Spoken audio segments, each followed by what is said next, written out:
السلام علیکم ورحمۃ اللہ وبرکاتہ۔ ایک بہت ہی خوبصورت کلام ایک دوست نے فرمائش کی، چند اشعار اس کے پیش کروں گا۔ اللہ تعالیٰ میرا پڑھنا اور آپ کا سننا اپنی بارگاہ میں قبول و منظور فرمائے۔ اللہم صلی علی محمد وعلی آل محمد کما صلیت علی ابراہیم وعلی آل ابراہیم انک حمید مجید۔ اللہم بارک علی محمد وعلی آل محمد کما بارکت علی ابراہیم وعلی آل ابراہیم انک حمید مجید۔ طیبہ کے جانے والے جا کر بڑے ادب سے میرا بھی قصہ غم کہنا شہ عرب سے۔ طیبہ کے جانے والے، طیبہ کے جانے والے، کہنا کہ شاہ عالی رنج و غم کا مارا، دونوں جہاں میں اس کا ہے آپ ہی سہارا۔ حالات پرعلم سے ہر دم گزر رہا ہے، اور کانپتے لبوں سے فریاد کر رہا ہے۔ بارے گناہ اپنا ہے دوش پر اٹھائے، کوئی نہیں ہے ایسا جو پوچھنے کو آئے۔ بھٹکا ہوا مسافر منزل کو ڈھونڈتا ہے، تاریکیوں میں ماہ کامل کو ڈھونڈتا ہے۔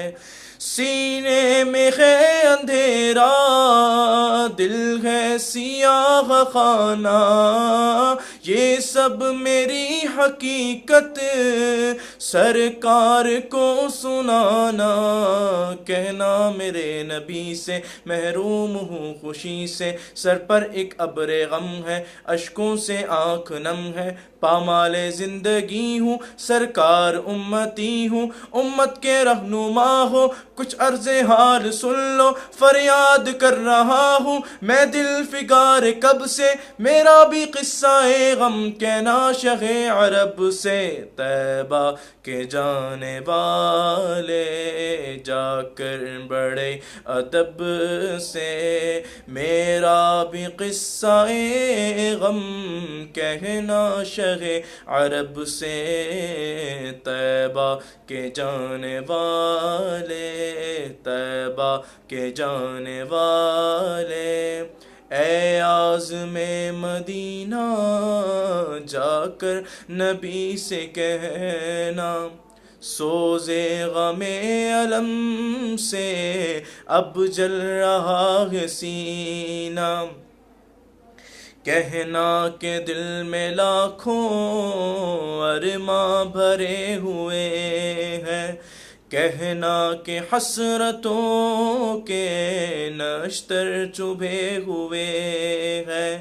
ہے آرزو یہ دل کی میں بھی مدینے جاؤں، سلطان دو جہاں کو سب داغ دل دکھاؤں۔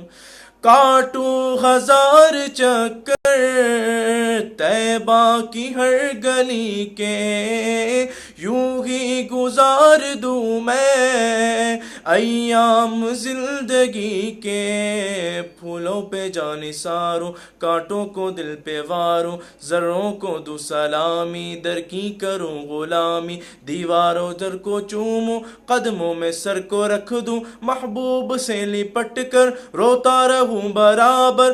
عالم کے دل میں ہے یہ حسرت نہ جانے کب سے، میرا بھی قصہ غم کہنا شہ عرب سے۔ طیبہ کے جانے والے جا کر بڑے ادب سے میرا بھی قصہ غم کہنا شہ عرب سے۔ طیبہ کے جانے والے، طیبہ کے جانے والے، طیبہ کے جانے والے۔ جزاک اللہ۔